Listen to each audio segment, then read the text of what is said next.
और अभी खबर शामिल करेंगे एबटाबाद से, जहां सयाहती मुकाम हरनों के मुकाम पर जंगल में आग लग गई है। रेस्क्यू हुकाम आग पर काबू पाने में मसरूफ हैं।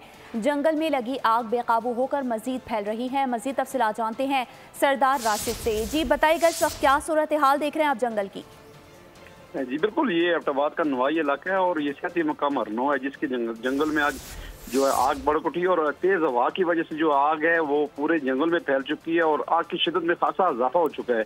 तमाम रेस्क्यू कार जो है वो आग बुझाने की कोशिश में मसरूफ है। तमाम आग की जो शिद्दत इतनी ज्यादा है कि वो मरी रोड तक पहुंच आई है और मरी रोड पर जो कायम मार्केट्स हैं और उसके साथ साथ अगर वहाँ पे जो मुकामी लोगों की गाड़ियाँ खड़ी हैं उनको भी नुकसान का खदशा है। तमाम इस वक्त आग लगी हुई है और जो रेस्क्यू कार है वो आग बुझाने की कोशिश में मसरूफ हैं। जी ठीक है सरदार राशिद, आपका बहुत शुक्रिया।